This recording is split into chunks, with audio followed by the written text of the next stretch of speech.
We're going to begin first, I'll share my screen, with Illinois. Hello everyone, my name is Roxana Cejeda and today I'm very proud to represent the state of Illinois alongside with two of my colleagues, Marilu Andon and Maria Gutierrez. Just a little bit about, I'll wait for that to pop out. Before I get into the history of it, which actually I won't be doing that, one of them will be doing that. I just want to talk about how this past year we had the opportunity to work with the New York Life Grant, and that was announced an opportunity for us to have. I came in on board last year in May 2019 through the grant, and I was able to offer state support to the Cook County, Chicagoland area, as long as be able to offer support to other counties in Illinois to help grow their Juntos program. So without further ado, this is going, Maria and Marilu are going to tell us a little bit more about our Juntos story. Again, my name is Marilu Andon. I've been with Extension now about 24 years, but working with Juntos has been, I want to say about 4 or 5 years. So when Ricardo Diaz was on board with Illinois, he mentioned Juntos, and he started a pilot program with the rural communities, rural counties in Illinois. And a little bit after that, I heard from Ricardo Diaz that we had received the grant from New York Life. As we started the journey, I started to work with a school in Harvey, Illinois.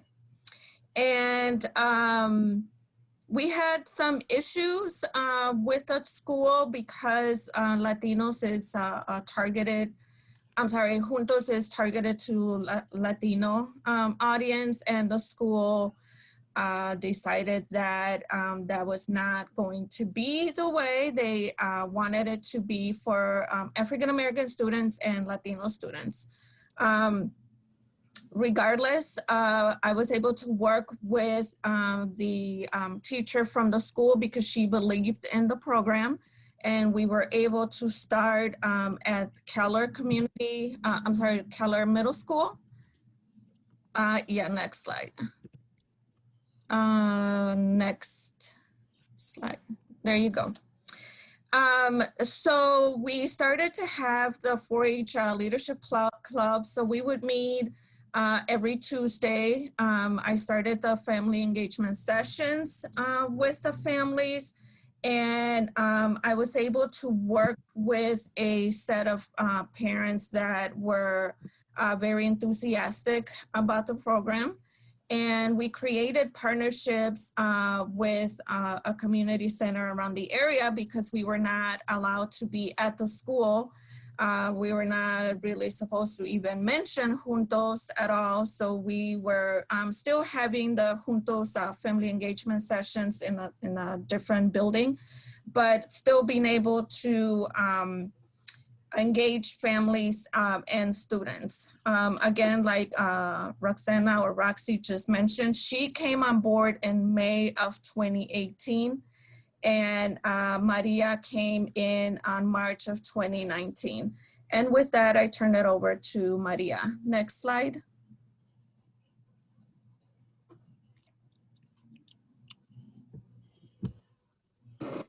Hi, Maria Gutierrez here. Actually, if we could go back to the previous slide. As mentioned, I came on board March of 2019. And at the time, Juntos was launched in the southern suburbs, which are the 3 green dots at the bottom. This was Polson, Robbins, and Midlothian. And so at the time, there were about 50 students who were enrolled. By the following school year, 2019-2020, nearly 100 students joined Juntos. At that point, we started targeting the center of Cook County, predominantly where Latino families reside. And those are the 3 dots on the picture. These were the communities Berwyn, Stickney, in Brighton Park, which is one school located in the city of Chicago. Next slide, please. And so in Illinois, all 4 components were implemented. The first component I'm very fond of, family engagement. And I would like to take this opportunity to highlight the work of Dr. Joyce Epstein, who developed a framework of the 6 keys of parent involvement. This framework has helped communities, schools, and educators in developing school and family partnerships. Her research shows that family engagement is an essential component to all relationships, including families and educators. Her work resonates at a personal and a professional level. Next slide, please. And so the second component was the success coaching and mentoring sessions. We had an average of 166 hours that were dedicated. Our third component, the 4-H club activities, an average of 75 hours were dedicated. And so our fourth component, the Illinois Summer Academy, known as ISA, our summer programming. Our first year, we had about 9 students who participated.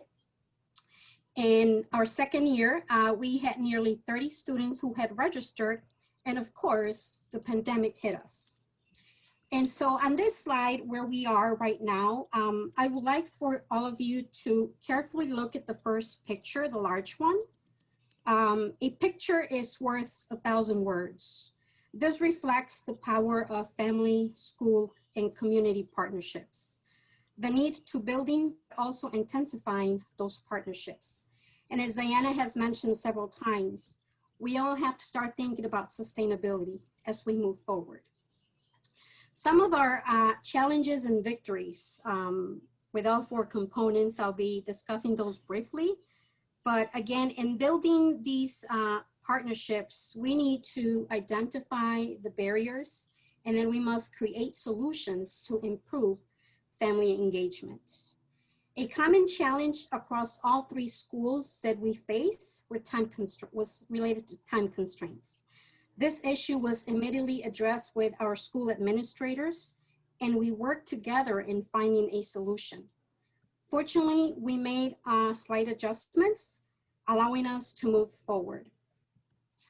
And so that is to say, to promote family engagement and retain participation, we must be intentional in learning about our families, but also being flexible with the families and of course our schools.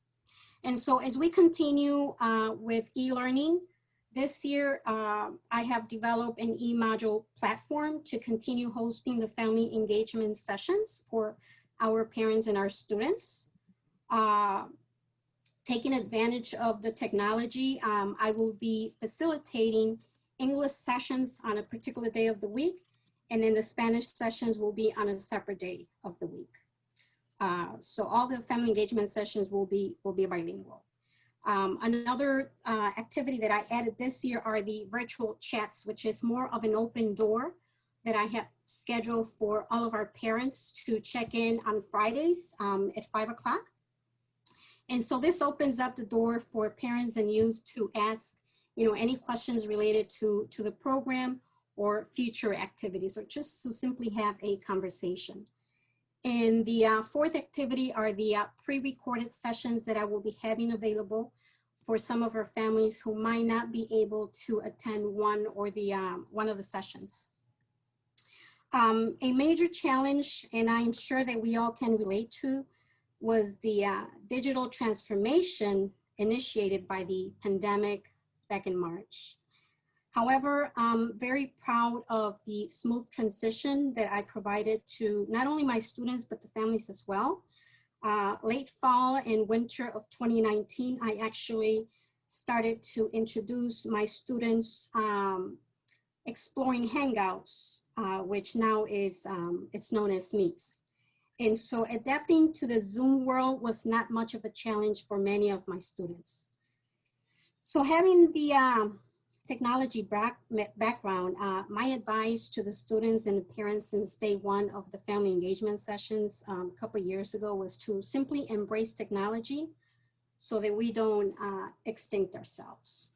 And so our vision here in Cook County, Illinois, that is to strengthen and expand Juntos 4-H throughout Cook County among Latino communities, equip our students and families by sharpening their skills and gaining valuable knowledge for the 21st century.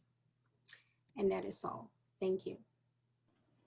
Thank you, Maria and Marilu, for sharing that information. Just additionally, I would like to share that as a state, Illinois has dedicated funding to support programming of all Latino and Black African American youth, Juntos being one of the highlighted programs for this 4-H year. So yes, thank you, everybody. Thank you so much, Illinois, for sharing your story with us. I did want to mention also that Illinois was trained in 2016 in the Juntos program, and they currently have a graduation rate of 82% for the Latinx population. And in case you're looking for pumpkins in October this fall, town of Morton is the pumpkin capital of the world.